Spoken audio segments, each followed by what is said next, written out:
Start because I don't want to burn the battery out. Then we'll be looking for a battery. Looking for a charger. All right, now. Well, I got Dean here. Dean, what is the difference? Okay. My bad. It's my bad. Dean's like one of the kids. He's always moving. So we can start it over again, right? Because this isn't live. I can cut it. Okay. This is how we do. First of all, welcome to the Trucker Brown channel in concert with the Dean Cole channel. Y'all need to go sub to Dean. Money Making Motivation, Dean Cole. The link is in the bio. In the bio. Now, he is nicknamed Money Green Dean. Okay? Also, Unfair Player Dean, whatever you want to call it. It's up to you. It's up to you. This dude's life is literally a movie. That's what you say, man. Yes, he's one of those people you'll look at his social media and just be like, I don't like this guy. Okay? Now, Dean, I got a question for you. Yes, sir. In the past, people have thrown out names like scam, stuff like that. Yes. For someone who has a legitimate course that can be searched, yes, that can be checked to make sure it's a scam, is there any scams out there? Yeah, there are. When it comes to business development and business credit, the biggest scam, in my opinion, is there is a multi-level marketing thing where people are trying to get your friend to recruit, and then they're gonna, help you build your credit. Then you're gonna get other people to recruit. I think it's called LFN, or I can't remember the name of it. But the reason why I say that is a scam is because it's multi-level marketing, and it's not really designed to help you build your personal credit.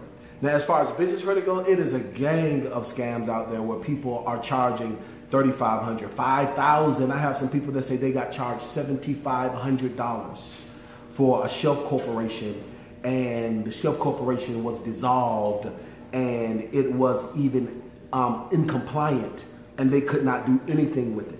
It was just an old company that was not able to do anything. They just wasted that money. So you got to watch out for those type of things. And then, surprisingly enough, TB, you will be surprised about the amount of people that will come and enroll into my course trying to learn how to do business development and credit repair and create their own business from mine. So we have ways of checking to, getting people out, kicking people. Like I was telling you earlier, like I have a screenshot of this guy say that he's a loan broker. And when I checked him and said, okay, well, our course isn't designed that way, he was like, well, I don't know, I was going to do your course or this other course. So people think that it's a business opportunity. And that's the scam of it all.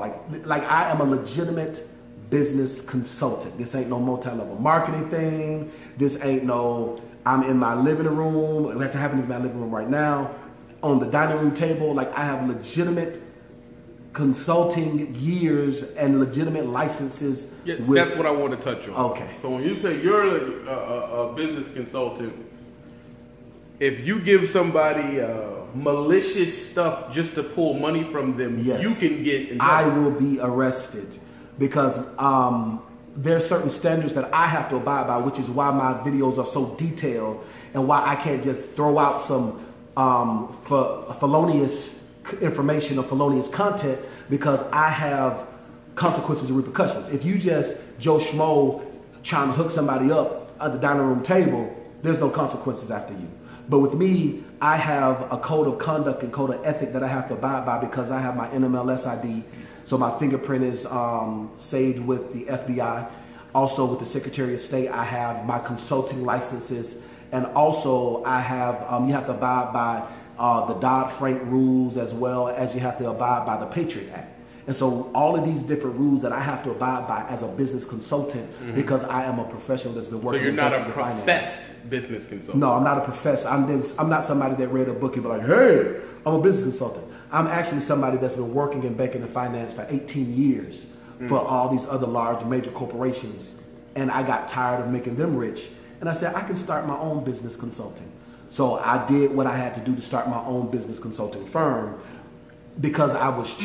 And so because I got tired of making other people rich and laboring to make other people rich, and on top of that, my clients that I was consulting, they would say to me all the time, Dean, why are you working there? Dean, why don't you have your own business? And so I had all these self-limiting beliefs to think that I could not start my own firm unless I had so much money saved up. But then I thought about it, why not just build my own business credit? But the #1 best-selling book of all time says you have to be faithful over that which is another man's before you become ruler of your own. So I have over 18 years of experience business consulting, working in banking and finance before I started to do my own consulting firm. So it's just like how a lawyer, he can work underneath somebody else's. No, he could do some. If he was scamming people, he could lose his license to practice law. Yes, he could not. And not only could he lose his license, then he would be persecuted a lot more severely because he is a professional supposed to know better. It's like negligence. Like I can't give out bad advice. If I give out bad advice, that's negligence. I have what's called E&O insurance, which stands for errors and omissions insurance. Excuse me.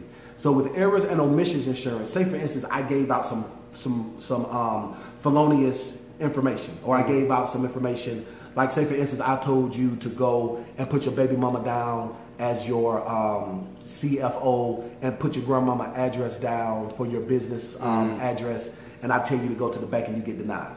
If you can prove that I gave you that information from the standpoint of a business consultant, you can sue my firm for errors and omissions, and I have up to $1.5 million in insurance set like aside malpractice. Just like malpractice, yes. So where does the so a few things here. You said that you touched on self-limiting beliefs. When a person comes to your course, they're coming with, like I did. A lot of the stuff you were saying was like trigonometry. Like, like, what are you talking about? I know. You know, you're like, what's your email? And I'm like, Gmail.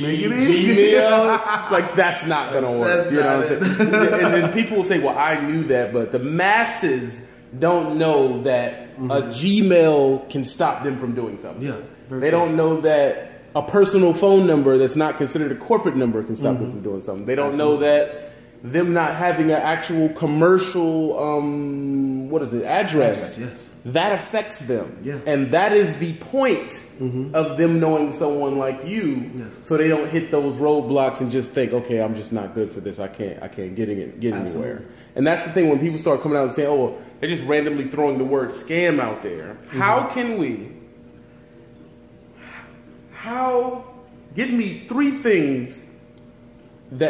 ways to spot a scam. 3 ways to spot a scam is: 1, if they charge you up front before they've ever done any services or rendered any services.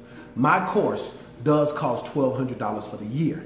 I allow you to pay for it monthly. If you do choose to pay up front, you get a discount, but it's not required. That's the first sign of a scam. The second is if they don't have a money-back guarantee. My course has a money-back guarantee. The reason why my course has a money-back guarantee is because if you abide by the rules, you will get what it is that you need. If you don't abide by the rules, then you violate your money-back guarantee. But I have clients that are still enrolled into the course. And the third thing is look at the person to see if what they're saying matches up. Where are you meeting them? What are they driving? What are they wearing? How do they conduct themselves? What can you verify about them? You know, I can't hear nothing you're saying because what you are speaking so loudly in my ear was one of the things that I was taught when I was in the consulting industry, is that you're always on stage. You are a walking billboard for your business. So if you tell me that you're a business professional, you're a business consultant, and you drive around in a 97 Honda Accord, that don't add up. Or if I'm talking to you and you talking to me through a Gmail or the first flip phone, that don't add up. You understand what I'm saying? So that being said, you know, you have to understand. So those are the ways that you can check to see if there's a scam. Another way you can check to see if there's a scam, because there was a situation where you hit me up to somebody and I went straight to where I needed to go and I pulled their scam report. You have to go to Rip-Off Report, look them up on the Rip-Off Report and see if what they're saying is legitimate. And after you see what they say is legitimate, then you want to see if there's any answer. Now this is live. Now as you see, it says corporate office because I'm a consultant, I have clients. So they're about to call right back. The #1 place where you can go to figure out if somebody is a scam or not, if you want to go to ripoffreport.com.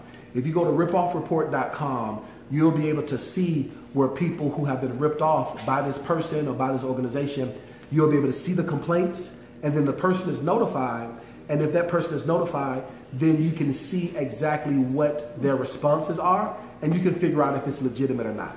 Most of these people, when they're doing erroneous rip-off reports, you can tell it's foolish. But if someone has a whole bunch of rip-off reports, then that's a telltale sign. But basically, guys, if you want to know more about my course, you want to know more about me, you want to know how to build business credit that's completely separate from your personal credit, and you want to know how you're able to restore your personal credit, there's a link in the description below that'll take you directly to my YouTube page.